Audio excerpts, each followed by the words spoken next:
एकनाथ शिंदे आणि भारतीय जनता पक्ष या सरकारने जाता जाता सुप्रीम कोर्टाने दिलेल्या निर्णयाचं अंमलबजावणी करण्यासाठी एक GR काढला। ह्या GRच्या अंतर्गत त्यांनी असणारा पाटणा उच्च न्यायालयाचे न्यायमूर्ती आनंद मोहन बदर यांची अध्यक्ष निवड करण्यात आलेली आहे आणि श्रीमती इंदिरा अवसार बार्टीच्या असणाऱ्या सहाय्यक सचिव म्हणून त्या ठिकाणी नेमण्यात आलेल्या आहेत। सुप्रीम कोर्टाने दिलेला क्रीमी लेअरचा निर्णय आणि वर्गीकरणाचा निर्णय महाराष्ट्र शासनाने कशा रीतीने राबवला पाहिजे, कायदा कशा पद्धतीने केला पाहिजे याची सूचना करणारी असणारी ही कमिटी असं मी त्या ठिकाणी मानतोय। एकंदरीत या निर्णयाला आमचा असणारा विरोध आहे।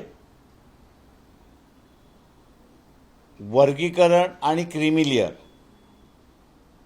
कोर्ट लावू शकतं की पार्लमेंट लावू शकतं याचा निकाल होणं अजून गरजेचं आहे। माझ्या माहितीप्रमाणे हा GR काढताना मुख्यमंत्री आणि दोन्ही उपमुख्यमंत्री यांनी काँग्रेस पक्षाशी, राष्ट्रवादी पक्षाशी आणि उद्धव ठाकरे सेना यांच्याशी सल्लामसलत केला आणि सल्लामसलत केल्यानंतर त्यांचा होकार आल्यानंतर हा GR काढला अशी परिस्थिती आहे।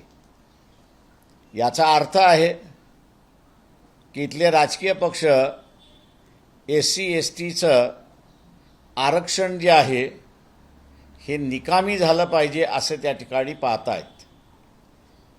कोर्टाच्या निकालामध्ये क्रीमी लेअरची व्याख्यासुद्धा त्या ठिकाणी करण्यात आलेली आहे आणि ती म्हणजे एका कुटुंबाने आरक्षणाचा फायदा घेतला तर तो क्रीमी लेअरमध्ये येतो आणि एकदा का तो क्रीमी लेअरमध्ये आला तर त्याला यापुढे आरक्षण मिळणार नाही अशी असणारी परिस्थिती आहे। वस्तुस्थिती अशी बघितली तर ज्युडिशरीमधले आकडे आपण असं पाहिले तर आदिवासी समूह म्हणजे SC समूह हा फक्त 1.7% एवढाच रिप्रेझेंटेशन आहे, जिथे 7.5% रिप्रेझेंटेशन पाहिजे होतं त्या ठिकाणी फक्त आत्तापर्यंत 70 वर्षामध्ये 1.70% आरक्षण आहे। याचा अर्थ आता हे जे 1.7% कुटुंब आरक्षणाचा लाभ घेतलाय ज्युडिशरीमध्ये आहेत त्याच्यामुळे ते बाद होणार अशी असणारी परिस्थिती आहे। हा निर्णय आम्ही असा मानतोय की इथली वर्चस्ववादी जी व्यवस्था आहे, मनुवादी जी व्यवस्था आहे, तिला पुन्हा गुलामीचं असणारं राज्य जे आणायचं आहे त्यांनी हा टाकलेला डाव आहे असं आम्ही त्या ठिकाणी मानतोय। जाता जाता आपला मतदार कशा रीतीने वाढेल या दृष्टीने हा GR आम्ही असं त्या ठिकाणी पाहतोय। इलेक्शनमध्ये हा GR आणि ही आरक्षण हा मुद्दा त्या ठिकाणी राहणार। मेजॉरिटी कोणाला मिळणार नाही अशी असणारी परिस्थिती आहे आणि म्हणून उद्याच्या कालावधीमध्ये नवं सरकार ज्यावेळेस येईल, ज्याला कोणाला नवं सरकार करायचं असेल आणि वंचित बहुजन आघाडीचा पाठिंबा पाहिजे असेल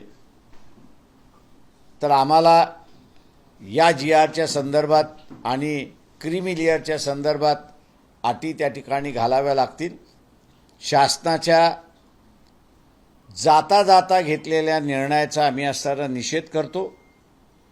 आणि अपेक्षा हे बाळगतोय की जे आरक्षित वर्ग आहे, आरक्षणाच्या सेक्टरमध्ये येणारा जो वर्ग आहे, हा सगळा वर्ग ज्यांनी हा GR काढला, मग ते काँग्रेस आणि भारतीय जनता पक्षाच्या आघाड्या आहेत, त्यांनी मिळून काढलेला GR आहे, त्याच्या विरोधात मतदान करतील अशी अपेक्षा आम्ही या ठिकाणी बाळगतो. आपण आता विचारा.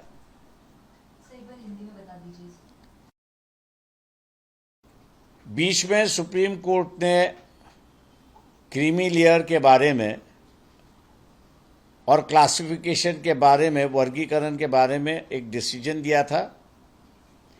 उस वक्त हम लोगों की भूमिका थी, जो आज भी है, कि क्या इस देश के अंदर आरक्षण में विभाजन हो एक तरफ, और दूसरी तरफ जिनको आरक्षण मिला है उनको क्रीमी लेयर में लाने की जो भूमिका है, पॉलिसी है, क्या ये सुप्रीम कोर्ट तय कर सकती है या पार्लियामेंट तय कर सकती है. हम ये मान के चलते हैं कि ये भूमिका पार्लियामेंट ही तय कर सकती है. कोर्ट इसके बारे में कुछ नहीं कह सकता, ना उनको अधिकार है. और इसलिए इस इशू को लेके एजिटेशन काफ़ी चल रहा है. लेकिन महाराष्ट्र में जो मनुवादी सरकार है, बीजेपी और एकनाथ शिंदे की, और इस मनुवादी सरकार को समर्थन करने वाली जो पार्टियां हैं, कांग्रेस है, एनसीपी है शरद पवार की, और उद्धव ठाकरे की सेना, ये जो मनुवादी सरकार को जो सपोर्ट कर रही है, इन्होंने मिलके ये GR निकाला है. इन सभी तमाम पार्टियों का हम निषेध करते हैं और इसको इलेक्शन का मुद्दा हम लोग जरूर बनाएंगे. फैक्शन मैंडेट होगा. इलेक्शन के अंदर सरकार जो बनेगी उसके बाद में उनको इस विषय पर भूमिका लेनी होगी, तभी जाके मैं मानता हूं कि वंचित बहुजन आघाड़ी इनको समर्थन देगी. वरना हम लोग विरोध करते यहाँ पर रहेंगे. ऐसी हम लोग की परिस्थिति है. लेकिन कल तारीख का ऐलान हुआ है और एक ही तारीख में 288 सीटों पर चुनाव होंगे, इस पर क्या कहेंगे? बहुत अच्छी बात है कि इलेक्शन कमीशन ने इस बात को माना है कि महाराष्ट्र एक शांतिपूर्वक स्टेट है और एक दिन के अंदर यहाँ पे शांति से इलेक्शन हो सकते हैं. इसको मैं कहता हूँ कि इलेक्शन कमीशन का यह निर्णय अच्छा है और उन्होंने सभी राज्यों में ऐसे ही निर्णय लेना चाहिए. लेकिन दूसरा जो हम लोगों का जो ये है कि दूसरे दिन ही काउंटिंग होनी चाहिए, उस बात को भी इलेक्शन कमीशन ने मानना चाहिए कि दूसरे दिन काउंटिंग होनी चाहिए. मैं 84-85 से इलेक्शन देख रहा हूँ, लड़ भी रहा हूँ. जब बैलेट पे होता था तो काउंटिंग दूसरे दिन ही शुरुआत होती थी, सुबह 8-7 बजे ही. मेरे ख्याल से अब तो EVM है, तो EVM की काउंटिंग तुरंत हो सकती है. और इलेक्शन कमीशन को हम लोग लिखने भी जा रहे हैं कि भैया काउंटिंग जो है वो आप दूसरे दिन ही शुरुआत करो, ताकि हरियाणा की तरह जो एलिगेशंस हुए वो एलिगेशंस मेरे ख्याल से ना हो. इसकी भी दखल जो है इलेक्शन कमीशन को लेना चाहिए, ऐसा मैं मानता हूँ. अम्बेडकर जी वो आपका ज्यादातर वोटर है, ऐसे में उसमें सेल लगाने की कोशिश बीजेपी की तरफ से दिखाई दे रही है. सोशल इंजीनियरिंग पैटर्न जो हरियाणा में उन्होंने लगाया वो महाराष्ट्र में ट्राई कर रहे हैं. किरण रिजिजू खासतौर पर जो बौद्ध लोग हैं, बौद्ध समाज है, उनसे मिल रहे हैं, तो कहीं ना कहीं देख रहे हैं कि उनकी पूरी ताकत. देखिए, सवाल ये है यहाँ पर कि एक डिसीजन जो जिसकी चर्चा नहीं हुई, एक 7-8 दिन पहले आया है. सुप्रीम कोर्ट का जजमेंट आया है लोकल बॉडीज़ के इलेक्शंस को लेके, और उन्होंने ये कहा है कि तुरंत लोकल बॉडीज़ के इलेक्शन होने चाहिए. लेकिन ये इलेक्शन लेते समय OBC का आरक्षण नहीं होना चाहिए, जिसको उन्होंने पहले ही रोक लगाई है.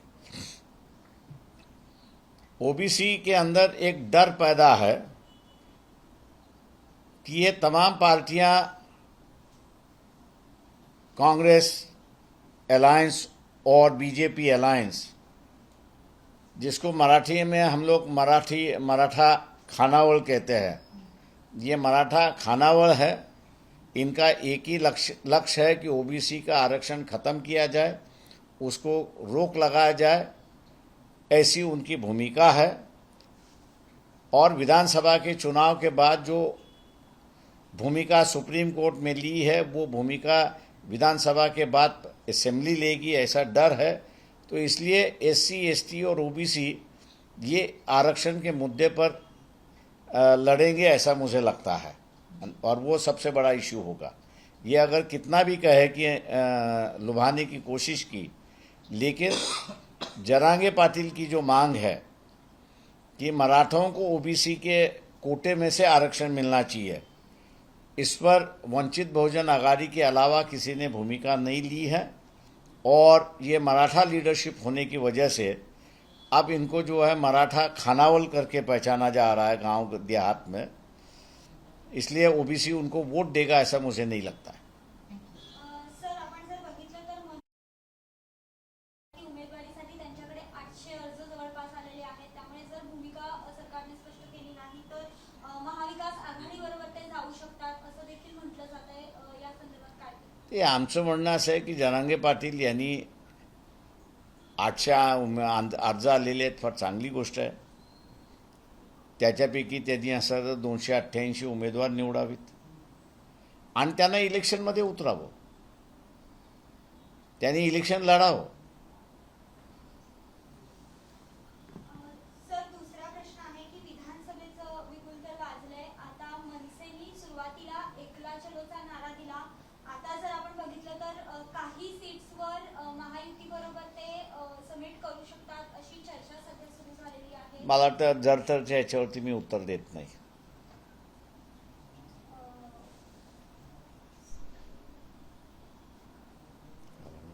थँक्यू। हां, साधारण आपण जर बघितलं तर बऱ्याच सीट्स तुम्ही दिलेल्या आहेत सध्या। दुसरी यादी आमची आज संध्याकाळी एक यादी पब्लिश होईल।